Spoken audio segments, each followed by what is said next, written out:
Makaigang binigyan linaw ng GMA Network ang bali-balitang mamamaalam na sa ere ang gag show na Bubble Gang. Sa isang statement, sinabi ni GMA Senior Vice President for Entertainment TV Wilma Galvante na hindi totoo ang lumalabas na chismis na mawawala na sa ere ang longest-running gag show sa bansa. Wala raw dahilan ang Kapuso Network para tanggalin ang Bubble Gang, lalo't patuloy ang paglakas ng programa at wala pa rin kapantay ang komedyang hatid nito sa nakalipas na 15 taon. Katunayan, mas pinaaga ng araw ito mula pa noong Nobyembre para mas marami ang makapanood. Mga mahalagang lugar sa buhay ni Prince William at Kate Middleton, tampok sa isang walking tour sa London. At Hollywood actress Nicole Kidman at mister na si Keith Urban, mayroon ng baby number 2. Narito ang report. Abril pa ang inaabangang pag-iisang dibdib ni na Prince William at Kate Middleton.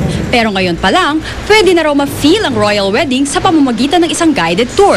Ang first stop, 17 Broughton Street kung saan ipinanganak si Queen Elizabeth II.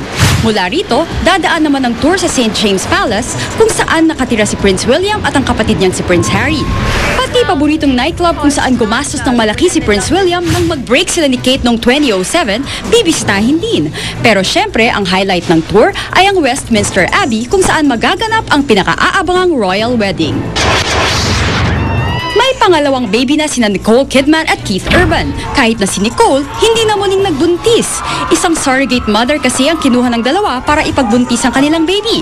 Last December 28, ipinanganak ang kanilang baby na pinangalanan nilang Faith Margaret Kidman Urban. Tinatayang 30 pet owners ang nagtipon-tipon sa isang simbahan sa Mexico City. Kasama nila ang mga cute nilang alaga para mapabendisyonan sa pari. Ayon sa simbahang Katoliko, halos 800 taon na raw isinasagawa ang Blessing of Pets bilang paggunita sa feast ni St. Anthony of Padua na kilalang mahilig sa mga hayop. Para sa saksi, Rosetti Rivera, nag-uulat. Susunod na ang Reporter's Notebook. At yan ang mga pangyayaring tinutukan inyong nag-iisang liga ng katotohanan. Ako naman, Arnold Clavio. At sa pamamagitan ng Newscoop, Twitter at Facebook, pwede kayong maging bahagi ng paghahatid namin ng mga balitang walang kinikilingan, walang pinoprotektahan, walang kasinungalingan, walang bahid politika, serbisyong totoo po lamang. Sa ngalan ni Vicky Morales, ako po si Mariz Umali. Hanggang bukas, sama-sama tayong magiging saksi!